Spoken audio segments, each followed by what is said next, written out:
Hello, everyone, and welcome to episode 62 of the Anime Banter podcast with your host, Turtle, Sean, and Mike. That's right, I'm returning to the host chair, baby. Thank Welcome you back. for joining. Hey, thanks. But you're the OG host. That's true. It feels weird. It's the first time I've been in the host chair in 2024. Oh man, we're almost halfway through the year. I mean, you figure we started with free Ren, and then went which into is solo long. leveling. Turtle spent a long time in that host chair this year. I He sure sure did. I'm happy to give the reins back to our creative champion there. You sure you don't want it back? No, I edit. I do enough. I'll let you you sit in the throne. You're the king of the show, man. This show exists because King of the you. castle, king of the castle. I have a chair. Yeah, I don't do anything besides show up, so it's a pretty good gig. And recommend watching Vending Machine. Yeah, I got a plug. Reincarnated as a vending machine. I hosted those episodes. If you go on to YouTube, one of those episodes has literally 5 views, and I think like 3 of them were us and like someone's girlfriend or wife or something, and then I don't know, someone very polite. Probably me on my second account. it was an experiment. For anyone who did watch, we thank you. If you didn't, I don't know, check it out. I bust out the anime ranter for the first time during that series, and I don't know. I kind of want to see season 2 so I can really rip it apart. So we got to wait for that. But I don't know. Check it out. It's different. How are the two of you doing today? Fine, I guess. I'm pretty good, especially since we got to talk about Vending Machine, and everybody hates that show. What a way to kick off our new format. Yes. Yes, funny you should mention that, Sean, because today we are changing things up a bit. Instead of talking about 2 episodes of a show, we are going to talk about 2 shows at one time. So we will be talking about Kaiju number 8 in season 7 of My Hero Academia. And we will be starting with Kaiju number 8. For those who might not know what Kaiju number 8 is about, here is the synopsis. In a world plagued by creatures known as kaiju, Kafka Hibino aspired to enlist in the defense force. He makes a promise to enlist with his childhood friend, Mina Ashura. Soon, life takes them in separate ways. While employed cleaning up after kaiju battles, Kafka meets Rino Ichikawa. Rino's determination to join the defense force reawakens Kafka's promise to join Mina and protect humanity. Kaiju number 8 can be viewed on Crunchyroll. Very nice. I had to get dramatic when I saw the words, in a world. Absolutely. Episode 1, The Man Who Became a Kaiju. We open with a drone on a surveillance mission.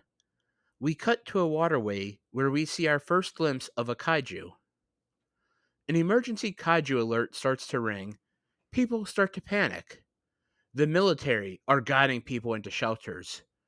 We see traffic lights with an additional red light to designate a kaiju is in the area. The military begins to open fire on the kaiju as a woman jumps out of a helicopter. We see a squad of suited people running down the side of a building. They continue to fire at the kaiju to keep its attention elsewhere. We cut back to the woman who jumped out of the helicopter. She has this gun that's bigger than a BFG. She fires it at the kaiju and drops it in one shot as it begins raining blood. What did you two think of this opening scene? I mean, they definitely made it seem like it's not the first kaiju attack. This is the gathering information, right? It seems like it's a somewhat regular thing. They have policies and procedures down to a science for dealing with this. I like that they flash to people asking, "Ooh, I wonder which division will answer." Are these teams like celebrities where people have their favorite ones? Because it kind of seems like that, which is interesting. I think like when SEAL Team 6 took down Osama bin Laden, people were like, "Oh yeah, SEAL Team 6, man," and I'm like, "Well, what about SEAL Team 5?" You know, I'm like, "What? No love for SEAL Team 5?" You know, so like, I feel like it's like that where someone be like, "Oh yeah, we got what is this Division 3 or whatever, right?" And I'm like, "Well, yeah, but guys, I bet Division 4 is pretty good too." But yeah, it looks like this humanity is a little bit more advanced weapon wise than like our current human tech, so it's a little sci-fi like, which I'm cool with. If you can have kaiju's, it's only natural. Sometimes you have a little bit of advanced tech. Thought I was gonna give Pacific Rim vibes a little bit, but not exactly. I really enjoyed this opening sequence. I think they did a pretty good job, like you had mentioned, Sean. Where like this is obviously an often enough occurrence where people know what to do, but they also had some kind of silly moments. There's a moment where like there's a little bridge, and there's like two people staring. They're on the bridge. They're staring at the water, and like you see the kaiju come up out of the water, and like they don't seem to move. And I'm like, are they like taking a nap, or like can't you just see this giant monster coming at you? And then it hits the bridge and sends them flying. So I thought that was kind of funny. But they have the moment where she falls out of the helicopter, and it almost like made my stomach kind of flip, just the way it was animated. Really felt kind of realistic and put me in the moment there. So made me a little dizzy. And I'm not like afraid of heights or anything, but that definitely made me go whoa. But yeah, it was a really good opening sequence. My one gripe, and it's not with the show itself, but it was with Crunchyroll. I was watching it, and they're like, "Would you like to skip opening credits?" I'm like, "This isn't opening credits. This is an actual part of the show. Like, what are we doing here, Crunchyroll?" Yeah, there is no opening credits for episode 1 here. A yellow truck and other heavy machinery pulls up to the kaiju. We cut to a man, our main character, Kafka Hibino. He's in a white jumpsuit eating a hamburger. He's using binoculars to look at the kaiju site and realizes he's going to be getting paid overtime for a while. We see others in jumpsuits and a white van waiting to move out. They are members of the professional kaiju cleaning company. Yeah, I'm confused because you know, I didn't actually know anything about the show going in, but when you said this guy's our main character, I was like, what? We're following the kaiju janitor, and I'm like, you know what though? Maybe this is like an alternative view. They make anime like that where it's like, yeah, the hero does their work, and then I come in and I collect materials for him, and that's the main character of the show. I don't know, like they're funny takes on things like that, right? So like I could see that. He's the kaiju janitor, or perhaps I should call him the kai janitor. I don't know. I want to make it sound, a little more interesting than what I'm seeing going on. But yeah, what my theory is something really bad's gonna happen, and he becomes a member of one of these divisional teams because they need new recruits. Like Kaiju's kill off like 3 teams at once, and they're like, "We need emergency recruits. Are you up to the task?" "Yes, sir. I'm doing my part." We cut to Division 3, who took down the kaiju. People are welcoming them back with a grand celebration. We see Kafka trying to avoid the celebration by walking behind the people lining the streets. We see a quick passing of him and the woman who took down the kaiju in the background. We learn through the people talking in the crowd that this woman is Mina Ashura. Yeah. So Mina Ashura, right? And I saw that and I was thrown off because we're watching a little bit of My Hero Academia, and there's Mina Ashido in that Ah, one. So I'm like, names are too close. Can't watch the shows at the same time. Of course, those two characters are unbelievably different. But yeah, this kaiju thing happened, and things went way too well. This makes me think that Division 3 is going to be completely wiped out, and we're going to see Kafka join the team. I I'm sticking with this theory at this point in the episode. was gonna say I love your fixation on just like total destruction of Division 3. You know what though? I've seen too many shows that do that shock factor, where they kill off all the characters. We saw Solo Leveling. Yeah, I think I'm still on the Solo Leveling hangover, right? Where the first episode of Solo Leveling, they killed off like 3/4 of the characters you met. So I just keep thinking that for shock value shows are just gonna kill off a bunch of people. So like Division 3 is gonna get on that solo leveling S rank helicopter that's gonna explode. Yeah, see that's what I keep. I'm still not convinced that next season isn't going to open with the S ranks all blowing up. I But yeah, I guess anything can happen. Maybe this show isn't like that. We'll see. want to know how our boy was eating a burger, looking at all that debris. We'll call it. Your stomach just starts to learn to deal with it, obviously. I guess, uh, but not everything, as we'll see coming up here. Touche. We see the cleaning company beginning to clean up the mess of the kaiju. They're cleaning the streets, cutting the kaiju up. We hear Kafka's inner monologue that this is when their battle begins, but they don't get the love of the defense force. A drone flies up to Kafka asking for a sample from the kaiju. The team begins to lift a sack from the kaiju. It bursts, and acid lands on one of the nameless cleaning crew members. The skin on his knee begins to burn away instantaneously. Kafka cleans the wound and reminds him to file for workers' comp. The cleaning company is expected to have this cleaned up by the end of the week. We learn that Kafka has a new mission. The location? Entrails. Blech. Yeah, I love this cleanup scene actually. And I wonder if kaiju meat is edible. When they were chopping off that like kaiju steak, I was like, dang, it actually looks pretty good. But that dude getting burned was pretty brutal. Like, yeah, I guess there are a lot of parts of kaiju biology we have yet to learn, and it makes sense, right? Like, I think about like Alien, and Alien's blood is acid, and it makes sense that different monsters would have different things going on. Maybe it's a kaiju that spits some sort of toxic venom, and it has a venom gland, right? Like they actually got to be really careful when cleaning the stuff up because there could be parts of the kaiju biology they just aren't familiar with. But they said they have a week to clean this up, right? Yes. And I the scope of the mess, like when they zoomed out, I don't see how you could get that done in a week. It seems like a multi-month effort. But I guess they have it down to a science. I also agree. I think that's not enough time. That's an unreasonable request. A week? Yeah. Did you see all that? I got a good kick out of Kafka saying, "Oh, make sure you file for workers' comp." Yes. Don't forget. Oh, and we're not allowed to eat the kaiju meat. This is not delicious in dungeon. Kafka gets pulled away kicking and screaming. We get a crude drawing of how the body of a kaiju works in terms of it eating food and its intestines working. This is the drawing of like a 5-year-old, and it's fantastic.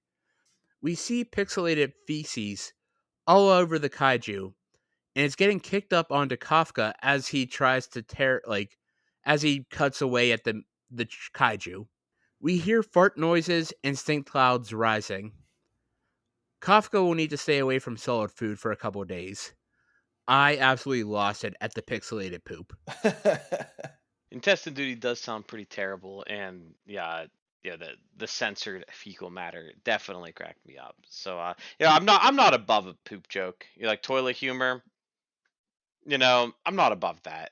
I like all kinds of humor. And toilet humor still is funny, even in my 30s. Same.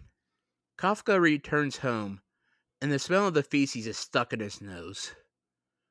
Kafka cracks a beer as he watches the news special on Mina. We cut to a flashback of a young Kafka and a young Mina making promises to each other to wipe out all the kaiju together. Kafka wonders how he ended up on the cleaning side of things. Mina Ashiro reminds me of Levi from Attack on Titan. If you guys have watched that at all, like Levi just like is unbelievably competent at killing Titans. And no, for the listeners out there, I've not finished the final season, so maybe my statement is first half of the series, Levi. But it's good that Kafka has a connection with her. I think it definitely makes him a little more like I can see now that connection really helps bridge the gap as to how he may end up in one of those divisions. And it looks like they'll connect again soon, probably. Kafka arrives at the cleaning site. He punches in, and we meet the newest member of the cleaning team, Rino Ichikawa. Ichikawa has his sights set on the defense force. Kafka is embarrassed when he realizes he used to be just like Ichikawa until he threw in the towel.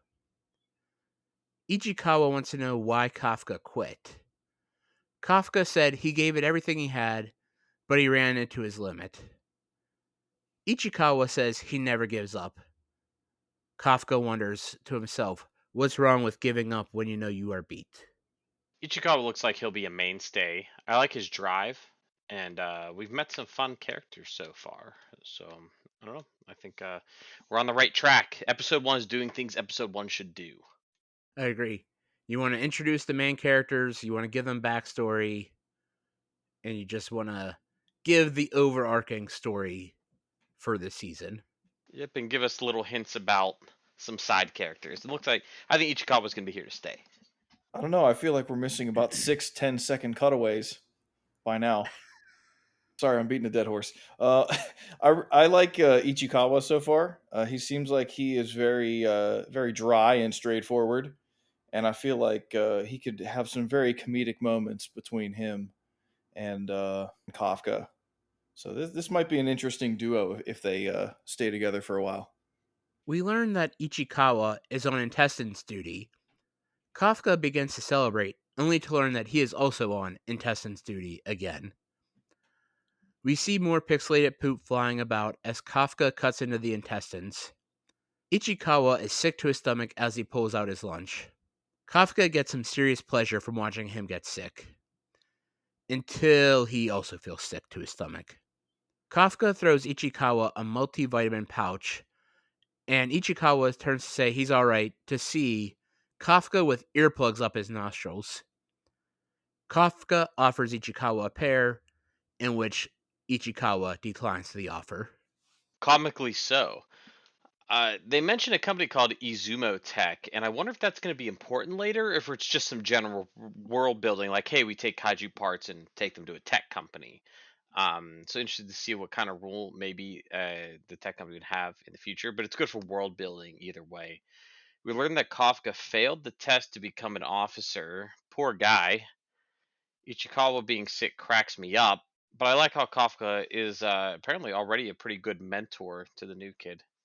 It's almost like a begrudging mentor. He's like, this new kid, he was just like me. I'm gonna beat the, like, I hope he doesn't, like, it's almost like he's not trying, I don't know if he's trying to be mean or if it's like, oh yeah, I got my hopes broken, so I hope, like, I'm gonna just beat the hope out of him and, like, the jadedness of it or what it is.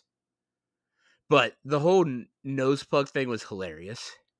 Yeah, I absolutely loved the nose plug scene where he's like tackling him and chasing him down, like, no, you need this. This is gonna help. Trust me. I was waiting for a scene for him to like shove him up his nose forcefully.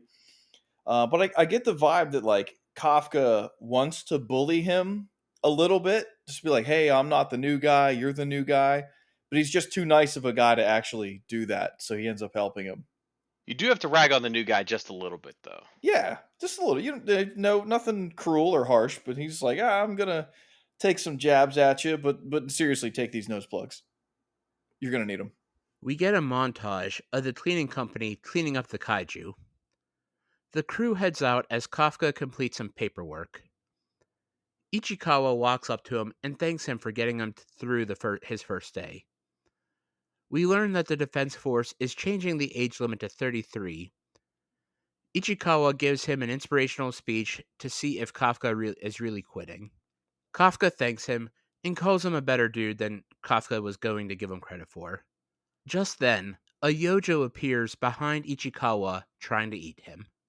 Yeah, so they're like, a Yoju! And I'm like, what the heck is a Yoju?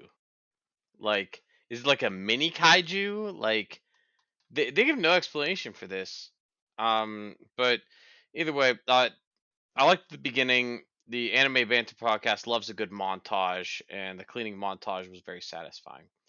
I like following this team way more than I thought I would. If this whole show is just about the cleanup crew and some crazy hijinks, I'd actually be kind of cool with that. Just like a fun alternative kind of show. But I wonder if these two are gonna team up and study together because it just seems like one of those things where it's like I failed the exam, and it's like I want to take the exam and pass. It's like I failed the exam, I gave up, and it's like no, you can't give up. Take the exam with me. Let's study together and get in together. It's gonna be all inspirational and stuff.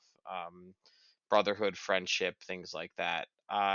But they both have to make it out of this first, which is the problem. They keep saying that Kafka failed the test, but I don't know, they make it seem like he's failed multiple times, like he's tried many, many times and he just hasn't been able to pass, so he gave up. I want to say he didn't give up after just one attempt and failure. Like he had to have tried multiple times to pass this test, and I feel bad for him. Kafka is able to save Ichikawa from getting eaten. He tells Ichikawa to run away and call it as soon as he is safe. Kafka says if they both stay, they're both dead. He gets the attention of the Yoju, a spider looking beast. It begins to chase Kafka through the streets. Kafka believes he is safe as he cuts through a building and a shard of glass cuts his cheek. Yeah, this Yoju is pretty freaky looking. I like the design. Definitely feels like a monster, right? But the chase was fun to watch. Kafka's a madman, and maybe he would make a good soldier after all. I hate this thing's design. I hate spiders. It's got a human head, it's got hands, and then like the body of a spider with, 8 arms with human hands attached. How did you feel about sort of how'd you feel about Demon Slayer whenever they had like a head, like a human head with just like spider legs? Did that freak you out? Yes, I was left uncomfortable. Yeah, I showed that to my wife, and I was like, "Hey, Demon Slayer's pretty good. You want to see this?" But I'm like, "Hold up, look at this. Just how do you feel about this?" And she's like, "I hate that. I hate everything about that." And I said, "So if this lasted a few episodes in the show, would you be able to watch it?" And she's like, "No, actually." She's like, "Don't. I will not gonna watch a single episode of the show now." I'm like, "Okay." Thanks for bringing that up. I had forgotten about the spider arc. I'm now scarred once again. Yeah, you got the chills now thinking about it. It's really good though. I recommend. We cut to a flashback of a crying Mina. Kafka walks up saying everything is gone and starts yelling out in anger. He damns the kaiju because he was this close to beating the final boss in a video game. We learn that Miko is dead, Mina's cat. The attack happened so fast, Mina was unable to save the cat. At the same time, the two say, "One day, I'll join the defense force." As we get a cut of them looking at each other, Kafka says, "What the heck? You're still in elementary school."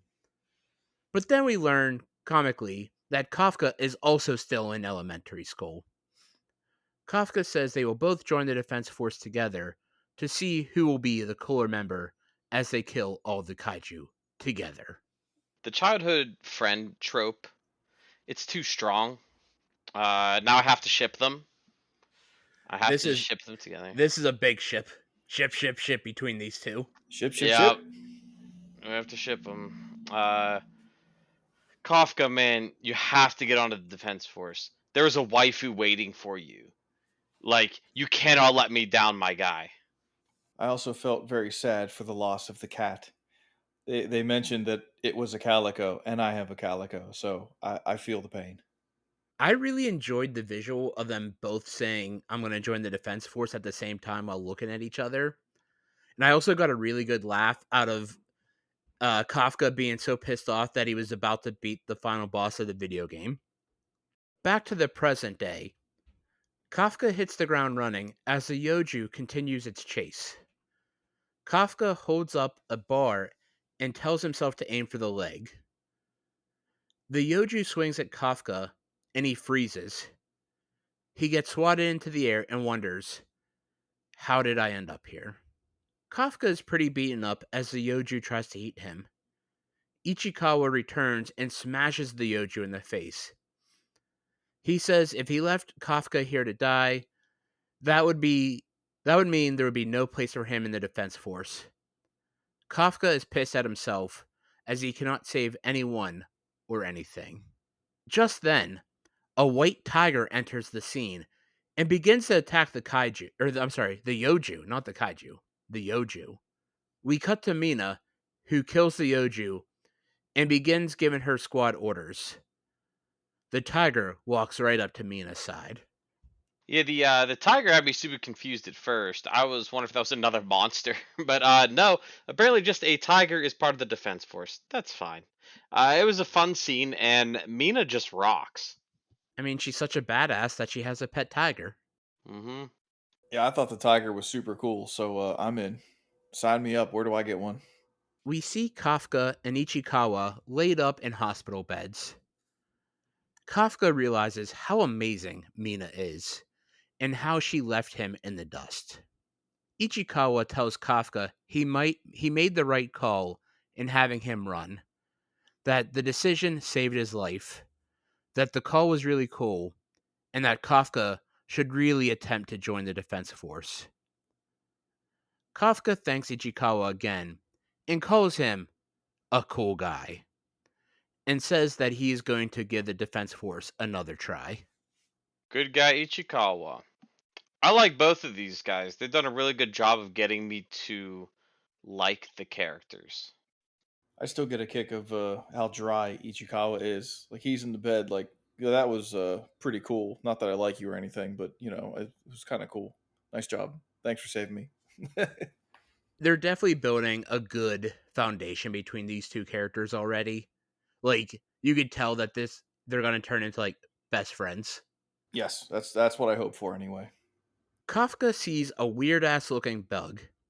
It honestly reminds me of an Electros from Pokemon, but with wings. Yeah, I didn't think about that. The bug and Kafka stare at each other. The bug says, "Found you," and enters Kafka's mouth. Kafka begins to have a crazy drug trip. Ichikawa wonders if the reaction is from Kafka's injuries. As he pulls back the curtain, we see that Kafka has become a kaiju. Yeah, so where did the bug come from? Like no one saw this thing like buzzing around or and also why can it talk? There's so much we just don't know here. I hope we get answers to those questions cuz like I am so lost. But this all makes so much more sense now. That Kafka's become a kaiju because the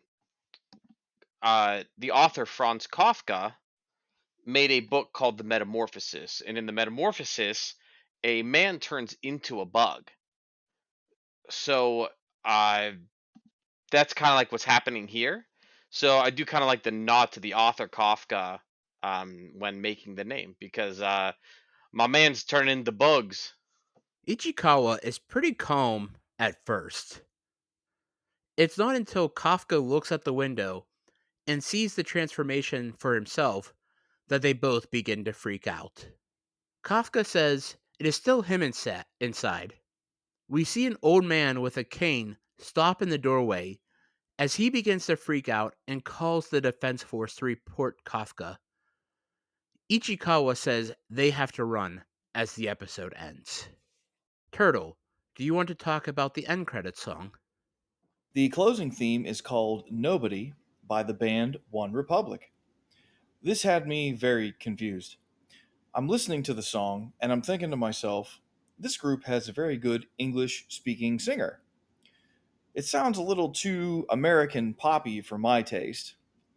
And lo and behold, this is an American group. I'm a fan of like rock and metal, as I'm sure listeners have heard me say before. So I'm not very familiar with this group, but I have at least heard of them.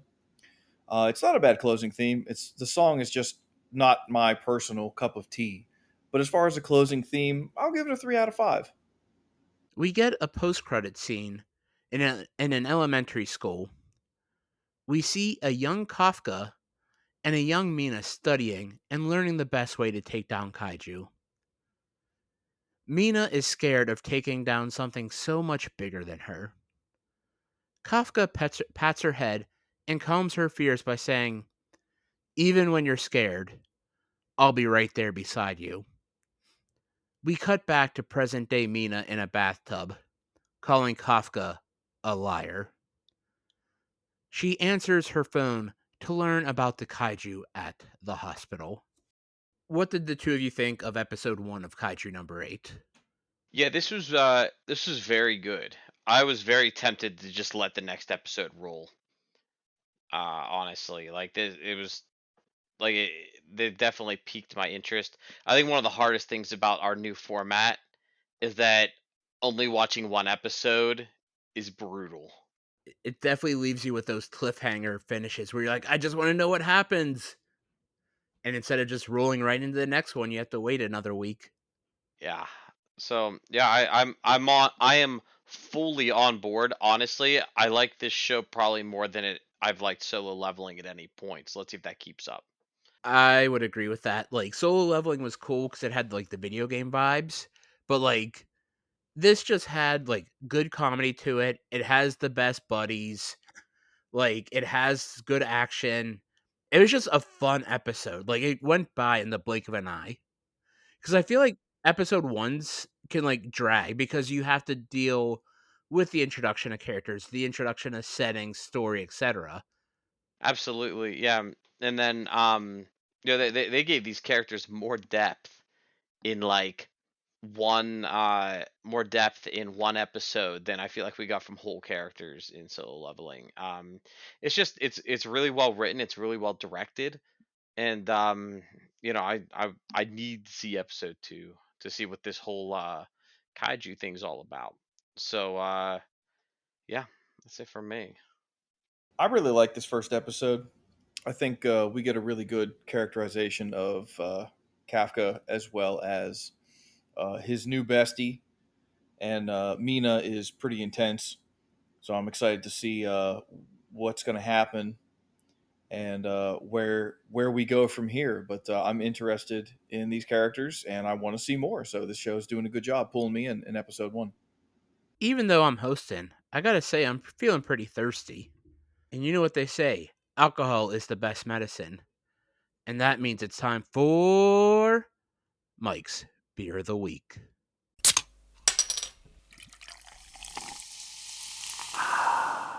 This week's beer comes to you from Otto's Pub and Brewery, and it is their Spruce Creek Lager, a 4.7% Vienna lager.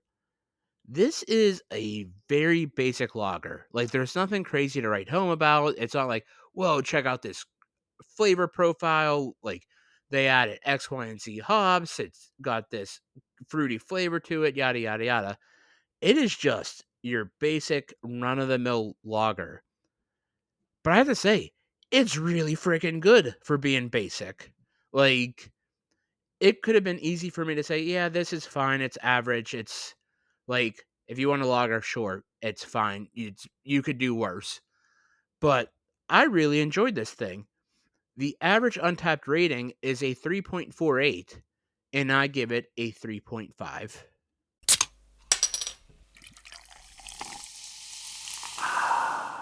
Now that our thirst has been quenched, let's shift gears to talk about My Hero Academia Season 7, Episode 1.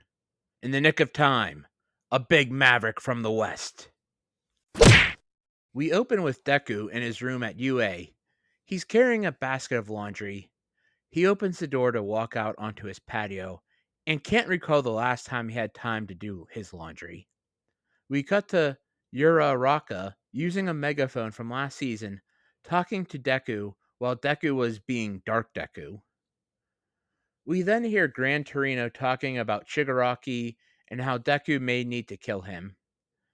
We see the super touching visual of a kid Deku walking up to a kid Shigaraki, trying to console him, while saying, he wants to save that kid. This was a good way to get the viewers back up to speed from season 6, I thought. Yeah, as a person who didn't watch season 6, um, like I'm fully caught up on the manga. So like it's not it's not a problem that I didn't watch season 6, but it gives me a really good point to figure out like what did I miss? Like what happened right before leading up to here? So I was very thankful for the little recap. But unlike I think I remember like season 1 to season 2, they did like a whole episode that was a recap, and I'm like, guys, we don't need to do this anymore. Just give us the content. Well, what I saw before watching this episode is they released 4 flashback episodes talking about, certain characters and kind of what's building up to season 7. So not 1, but 4. I thought they were like, the actual season. And no, they were like reminders of what happened. Yeah, I But I forget what was I was they just so called those. thirsty for more My Hero that I watched them anyway. They called those episodes something special too. Like they fall under season 7 on Crunchyroll, but they had like special names to them, like Visions or like something of that nature. I forget what they were called. I actually didn't catch that, so I'm curious. I want to look that up. But I sort of liked having those little 4 episodes because it didn't just cover season 6, like it covered everything up to that point for each character, which is sort of nice. Yeah, and they're the important characters that like things are going to be happening about, and the season's going to involve. So it's a good idea to do that for sure. We didn't get an episode for Ball Boy talking about all the chicks that he always thought was hot. Yeah, He's a problematic character. He indeed, is. very much so. He is. But Turtle, do you want to talk about the opening credits? Yes, the opening credit for the show, the opening theme song is called Tagatame, and it translates to "For Someone's Sake," a very appropriate theme for the show. It is performed by the band TK from Ling Tosit Sigure. For me, this show has had some absolutely incredible theme songs and some not so great theme songs. This one for me, I'm just not super into this one. I think it might be the vocals. I'm not saying that the singer is bad, just that he has a unique voice, which is a good thing. I'm just not the biggest fan of his voice, at least for this song, the way he's singing it with this style. I'm also concerned that the opening video could give away too much and spoil what's coming up. That's something that I've seen a lot in a lot of shows is like their opening visuals will spoil things. And I hate that. That's unnecessary. Don't do that. It ruins the surprise. One Piece is very big for that, and that irks me. I don't think we saw anything super spoilery here, but I guess we'll find out. As far as the song itself and the opening theme as a theme, I give this one a 2 out of 5. Thanks, Turtle. You're welcome. We see 4 stealth bombers flying over Brightman Air Force Base. 3 people are watching TV, where we learn that Tokyo has gone dark from the Paranormal Liberation Front, led by Shigaraki and All for One, plaguing the city. Tokyo's heroes are being overwhelmed by the amount of villains they released. These villains are being called the Jailbreakers, and we see some of the people that Deku and All Might have faced in the past in the news clips. We see a set of no-name jailbreakers walking up to the newscaster asking what are they doing, and they start to hassle the newscaster. We then meet Star and Stripe, the number one hero in America. She asks for a ride to Tokyo. We learn that All Might was her master, and she is answering his call. Yeah, the heroes are screwed. It's over. Game over, man. But Star and Stripe has that top tier waifu energy. Perhaps a preview of my waifu of the week. Spoiler alert. Bum Maybe. bum bum. This seems like a very interesting character, and she is clearly modeling herself after All Might. So I'm anxious to see what her powers are and what she can do, especially since she's, the number one hero in America. All for One, flanked by Nomu, is meeting with Spinner in a cave. Spinner wonders if they should leave the country. We learn that All for One's mid goal is to take control of One for All, and that his end goal is something else entirely. We learn that organized crime is running rampant everywhere but Japan due to One for All, and that All for One can make some calls overseas for organized crime to get even worse. making those countries consider domestic help before sending heroes to Japan. All for One is excited by the opportunity of Star and Stripe to come to Tokyo as he can steal her quirk. The quirk stealing really is a busted ability. It's just like any person he goes up against is just like, I'm gonna take that quirk. I'm gonna take that. You like that quirk? I'm gonna steal it. Like, I don't know. It's just like it's busted. Yeah, they're like, a very powerful enemy. I will just easily take their quirk from them. Like, I don't know.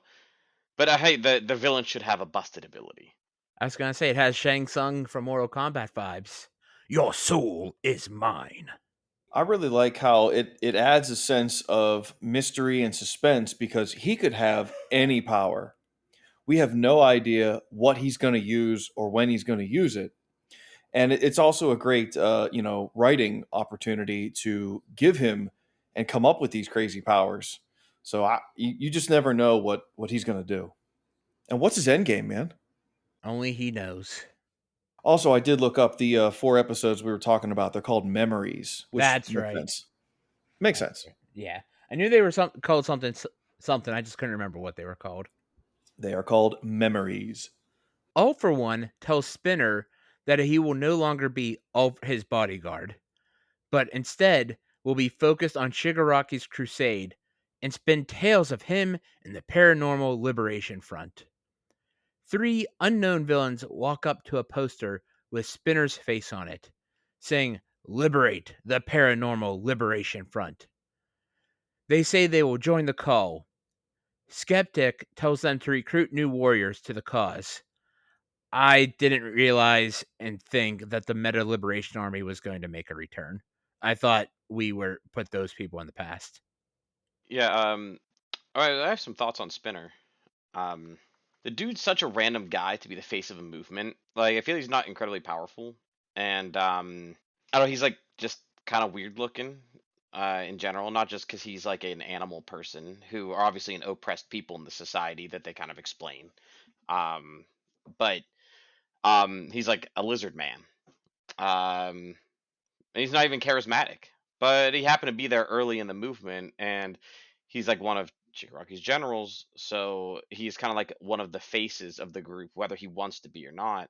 And turns out a lot of people like him who kind of have more animalistic character traits. They really look up to him. I also realize he's one of the people who's like not. He's like the most sane of Shigaraki's group.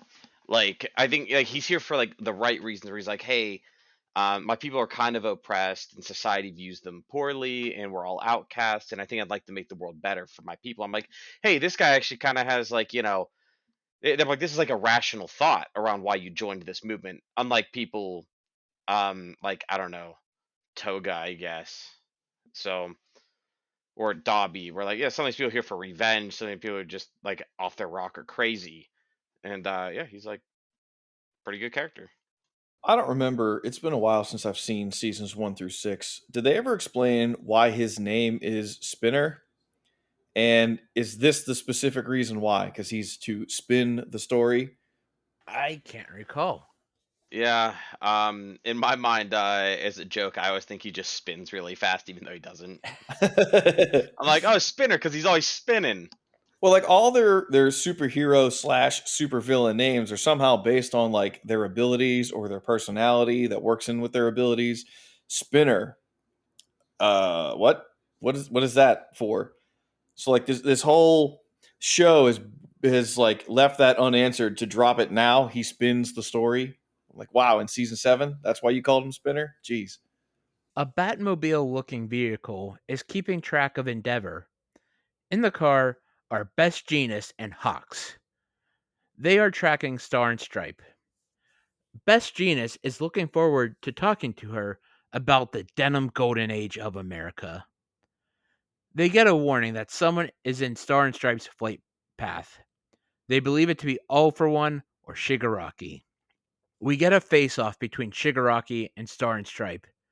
She asks if he's All for One. He says, "Good question. Who knows what I am?" Man, Shigaraki's always looking like he needs to get some sleep. Truth. This man just looks strung out and tired. The best Genus line made me laugh. Like, this guy just thinks about denim and nothing else. I mean, his name is Best Genus, wouldn't you? Uh, It's I not best. guess. It's not best khakis. Best T-shirt. No, best denim. The stealth bombers activate their anti-pulse fields. They ask if they should engage or retreat. Star says it's time to smash. Star says to fight with honor, and she will ensure they return to their loved ones. Shigaraki, on the other hand, is having an identity crisis on who he is. Is he Shigaraki? Is he All for One? And that it has been that way since he woke up. He fires off a yellow and purple wave attack that the stealth bombers are somehow able to evade. He knows what Star's quirk is and says whoever touches the other first wins, America. I love how Shigaraki always calls Star America. In America. It's like, I don't actually know your name, so I'm just gonna call you like where you're from. That's fine. I think if I did that in the workplace, I would get in big trouble. I mean, she is also basically wearing the American flag, so it's an easy call. America. Yeah, I also had like, I knew a guy in high school who moved to the school district from Georgia, and people just called him Georgia. Like, like he had a real name, but people were like, "Hey, Georgia." Like, I don't know. So I guess whatever. But yeah, this I like the feeling of this, like the beginning of this fight, and it feels like it's ultra high stakes. Like if I didn't know how storytelling worked, this feels like the final battle. I was actually shocked that we were getting a battle in episode 1 for the season. I was, hey, she's on the way. She studied under All Might. They're gonna have a meeting. She's gonna talk with Deku and hang out. And no, I was the rug was pulled out from under me already. That's a good point, Turtle. I thought we would get at least some more backstory in episode 1 about her. Yeah, we just like, hey, I'm coming to help. Right into the final boss battle. I'm like, good gracious, this is episode 1. What's gonna happen next? So, I mean, you figure season 6 ended with our first appearance of Star and Stripe. Like, we didn't get any, and like this show has always done great job explaining that, like, giving both heroes and villains backstory. Yeah. I mean, they had a whole like season or half a season dedicated to the villains to build them up to move into their big, movement, their big attack. So this show has done a great job at explaining. And then we see her, she makes a move and immediately gets into a battle. I'm like, I still don't know who this person is. Yet, I think she's one of the most interesting characters in the entire series, and we've known her for like half an episode. I mean, she's America's number one hero. Don't you want to know about America's number one hero? I'm like glued to my screen watching it, Yeah. even though I've already read the manga and I know what's gonna happen. But still, I'm like, dang, like I see what's up. Star removes the air from 100 meters in front of her, and a giant star appears before her. Shigaraki is having a hard time catching his breath. We learn that her quirk is called New Order, which allows for her to impose a roll on a target after touching it and saying its name. In this case, she touched the air, and it no longer exists in the space in front of her, creating a vacuum. Also, if this is America's hero, shouldn't she be using feet instead of meters? That's a very good point. That's the truth right there. Star then calls for the stealth bombers to use laser cannons. They form a circle around the star. They lock onto Shigaraki and fire. They believe they got him, but Shigaraki is able to use reflect and scatter on the laser blast. Star uses her quirk to hold the lasers. We learn that Star is only able to apply her quirk to two things at a time. The first is always active, and that she is always strengthening and reinforcing her body. We learn that when she was a kid, a foreign exchange student from Japan saved her and her family. That foreign exchange student was All Might, and that's how he became her master. All right, a couple thoughts here. Number one, her ability is busted. You still kind of have some doubts she could win this fight, just like I said, based on Shigaraki being hyped up as one of the main villains here. But still, her ability's busted, and I love it. I love the design of it, and I love this origin story. How All Might is the number one hero, but he's not just the number one hero in Japan. He's like the number one hero in the world, pretty much, and everyone knows it. Um, and his influence on her after he saved her and inspiring her to become a hero. The thing you might be like, oh, it's just so weird that they have everything interlocked like that. And I'm like, no, actually, because sometimes events like that inspire people to do things. I think about after in America here, after like 9/11, for example, there was a huge wave of people joining the military.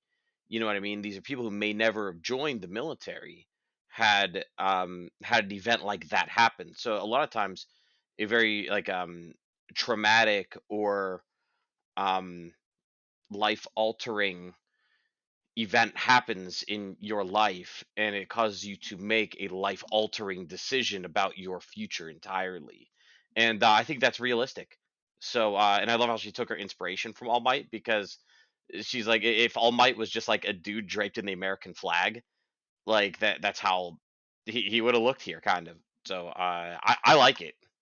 Yeah, for sure. I love her design. I'm all in, and I'm wondering, when are we going to get the spin-off show of their backstory together? Because that would make for a really cool show, and I would like to watch that. Did they do a movie of I remember them doing a movie and it had I think it took place in the modern day, never mind. But I would love an origin movie. I know they've done a handful of movies, I think, for this series. I've seen a few of them. I don't know if I've seen them all, but It wasn't yeah. one of them about like the costume designer for All Might or something like that. Yeah, That was the I character. think so. I think that was one of the first movies, I think that maybe. was the first one. Yeah, I only watched the first one. So yeah, be it a movie or a spin-off show, I'd like to see some backstory with her and All Might. That'd be cool. She uses her quirk after pointing out that she touched Shigaraki and said his name. She creates a rule saying if Shigaraki were to move, his heart would stop beating. We get a scene of All for One plunging his fingers into Shigaraki's flesh, and that soon they will merge into one being. They will no longer be All for One or Shigaraki, but entirely different person. Star is shocked when her role doesn't work on Shigaraki. She starts to wonder if this is indeed Shigaraki. All for One is talking to Shigaraki, encouraging him to be angry at them merging. I like how in the beginning, All for One made it seem like he chose a worthy successor to pass on his powers and abilities.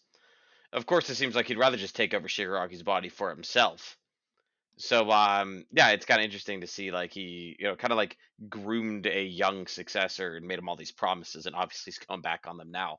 But hey, it's the only thing saving them right now, I guess. I'm also a little confused. I don't remember the whole "I want to fuse with you" thing from season 6. And then the previous scene we had with All for One and Spinner, was that a flashback? Is there like, does he exist in his body and in Shigaraki's body at the same time? Like what's happening here? It almost feels like this is on like a different plane of existence. Like it's not physical All for One like doing it. Like I don't know how like because we sort of see it multiple times. So it's like, all right, well, All for One's not here, so like what the like is it just happening in Shigaraki's mind and like they have that mental link happening? That could be too. It's rather strange. It's a little hazy for me. Shigaraki stands. His hair has grown. He is beginning to understand Star's quirk. We learn that the government has protected the ability of her quirk. Shigaraki realizes there is a limit on how much she can increase her physical power. Otherwise, when she punched him, she would have punched his head straight off. He realizes it's like a sliding scale life cap. The stronger she makes herself, the weaker her rules apply to other living things. Her rule on him failed because he currently isn't sure who he identifies as. Her role needs to affect their sense of self. He wonders what is wrong with him as he wants to further test Star's abilities. Star really won the fight, but it kind of looks like All for One saved him by accident. The one pilot is curious on what to do next. Star says get Commander Agbar on the line. The pilot isn't sure if that's a good idea. She says Shigaraki isn't just a threat to Japan, but to the whole world. Yeah, when she said Agpar, I had to rewind and be like, Commander who? And I thought it was for sure going to be Admiral Akbar yelling, "It's a trap." It's a trap! It's funny you say that because I thought the same exact thing. And when we see Agbar, he sort of looks like Akbar. Yeah, I thought the exact same thing as well. I just started calling him Akbar. I didn't even rewind to hear what his name was. It became Akbar. Yeah, Akbar, isn't he like blue? He kind of looks like Yes. a blue version of Admiral Akbar. And I'm like, this is definitely a Star Wars reference. Oh, absolutely. I wonder why here and now of all places. For fun. Like a lot of times creators will throw the little Easter eggs and references kind of early in the show, and then sometimes they'll move on and be like, okay, we have serious things to talk about. We're in like episode 1 of season 7, what could be the final season of this show. Things are ramping up, and we just get a random Star Wars reference. I'm like, what? Okay. Star calls for the air in front of her to harden to her form and performs the fist bump to the earth attack on Shigaraki. I don't think that was the official name, but that's what I'm going to call it. She calls for more lasers and hits Shigaraki with the United Hyper Max Output Laser Attack to stop him from regenerating. Oh man, Star and Stripe is so cool. She's smart, she's strong, and the US branch seems to really have its stuff together. Honestly, like the way that they operate makes like the Japanese Hero Association kind of look kind of amateurish in my opinion. Like it's like they're like maybe it's just they have a higher budget, right? But like what they pull off here is just so crazy. Yeah, it's pretty nuts. I didn't know what to expect getting a fight in episode 1, but this fight is crazy, and her ability is crazy as well. Commander Agbar calls Star, saying this stunt will cost her more than her license this time, and that this is her last favor. They send Tiamat, hypersonic intercontinental cruise missiles, to aid Star. Turtle, do you want to talk about the end credits? The ending theme is called Subomi by, oh my goodness, how do I say that without offending anybody? Omoino Toke? I'm sure I butchered that. I apologize. I think it's Omoi no Take. Omoino Talk. Okay, okay. It's That'd be tough, all my right? guess. It's tough. I'm doing my best. I apologize. I like this ending theme much better than the opening theme. This is a more like emotional rock song, and it's got some great piano runs in the background, and the drums, they just keep like changing meter, or at least it sounds like they're changing the meter. Either way, I really enjoy this song a lot more than the opening. For a closing theme, I give this a 4 out of 5. Good job. So, what did you two think of episode 1 of My Hero? Go ahead, Sean. Yeah, it's a dang good episode. Just like a really good episode. Uh, like I don't know what else to say about it. It's just like they really come out of the gate swinging in this season, and like they dump you straight into the action, introduce a cool new character, teach you how another side of the world does their hero association a little differently. How it's like intertwined with the military.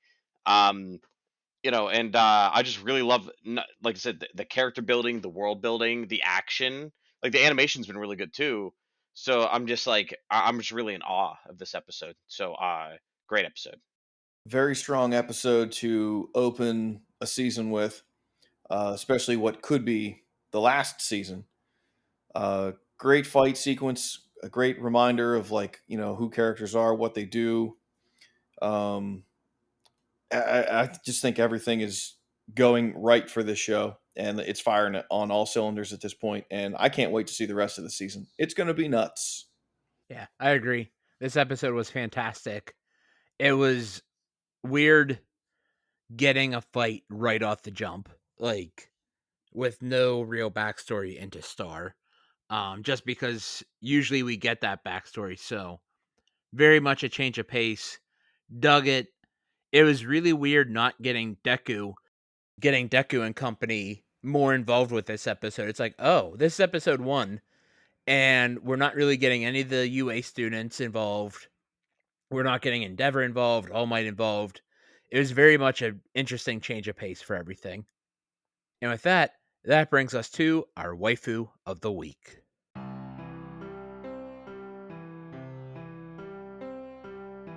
Sean, who's your waifu of the week this week? For me, it has to be Star and Stripe. I really like the design. I really like the character. She's strong. She's smart, and she really kicks some major butt. So easy pick for me personally. Turtle, who's your waifu of the week? This week, I'm going to go with Mina Ashura from Kaiju number 8. I'm interested to learn more about this character. She also kicks a lot of butt, and I'm excited for just more of her and seeing what happens with her and Kafka in the future if they get to interact, which I'm sure they will. And speaking of, I'm going to go with Kafka for my waifu of the week. He's sort of a dick at times to Ichikawa, just because it's like, oh, you're the new guy, haha, gotta put you through the ringer. But like deep down, you can tell he really cares. He's a good dude. He's goofy, but like he's also like wanting more and like wondering how he got to where he is in life. I'm very intrigued to see how the story plays out with him now that he's like part kaiju. Thank you all for joining us this week as we watched Kaiju number 8 in My Hero Academia. We hope you join us next week for episode 63 of the Anime Banter podcast, where we will continue our watch of My Hero Academia Season 7 and Kaiju number 8. Please give us a 5-star review on all platforms that allow reviews. If you are listening on YouTube, please like the video, hit the notification bell, subscribe to the channel, and leave a comment. The Anime Banter podcast can be found on Facebook, X, Instagram, Threads, and YouTube. Thank you all for joining, and we will talk to you next week.